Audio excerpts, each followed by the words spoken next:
Alright, ladies and gentlemen, I'll bring you along for this little bit of this ride here I've been working on the past several hours.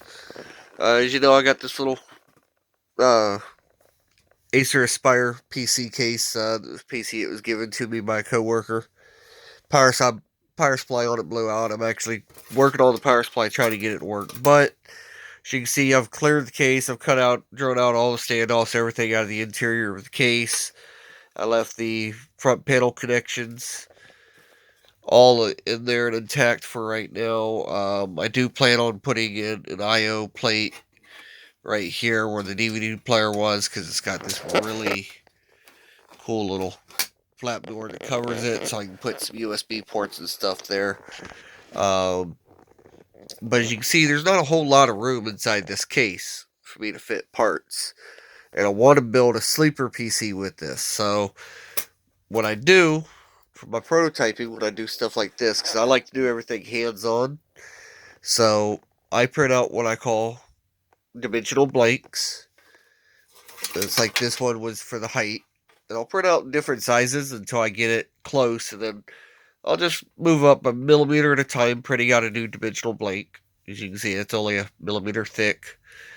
So it don't take more than about 15 minutes or so to print one of these, 10 minutes, which that little direct drive printer is printing beautifully. But anyway, get that figured out. Then I take my measurement for the width of the case. I divide it by 2, so I print out 2 parts. Then I'll get those to where they fit in comfortably the way I like them. And then I'll take all that dimension and I transfer it to a single part that, because my 3D printer bed is not as wide as the case, I will actually print in multiple parts. Like this is just a blank for the case back. This is just a test piece. So there's 2 parts, and then there's a connector that'll go together way, so it'll all glue together and become one final piece. And what I'm doing is I'm prototyping for my actual case back. So as you can see, it's got the step down here. This is in the actual lid too. There's a handle grip and the cover right there. So I need this step down. Uh, so when I design it, I take all my measurements, put it all together, and you can see here that, oh, if I get the cable out of the way, that'll go right up in there perfectly, lines up beautifully. This other half will wind up going in right there, which I've got a rivet catching it. So I will take, see, there we go, the third piece, which means right now I'm going to take and glue these 3 together to make them one solid piece. We'll pop out this little part if I can. But anyway, I'm going to glue these together, make them one solid piece. And I'll check the fit. So I got the actual dimension for the case back. So what I'm going to wind up doing is I'm just going to wind up cutting this metal in one big hole. So this plastic piece that I 3D print put back here will be the new case back, which it'll get secured, um, uh, glued or screwed or riveted or however I do the final design to connect it, but it'll get secured. Now what that's going to transfer to is I have to put a motherboard and I have to put a graphics card and a power supply in this case. So for the back part of the case, I have to have at least a port for a power plug to plug in, because I'll make a patch cord, bring the electrical in, and put the power supply somewhere in the front of the case. But so it's completely hidden inside the case. But I gotta have a power port in. I've got to have an I/O slot for the motherboard, and I have to have the I/O slot for the graphics card. Now, on a lot of cases, these are what the I/O slots would look like. This one down here at the bottom, the big one would be the motherboard's I/O, and then the top here, that'd be for a dual slot graphics card. Um, this is actually part of a case that's a 3D printable ITX case that they have on Thingiverse, and I printed it, but unfortunately, it's just a bit too tall.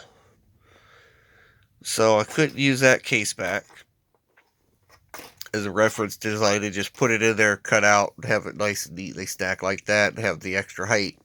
So what I wind up doing is I prototype my back panel. I take those dimensions, they transfer up into CAD,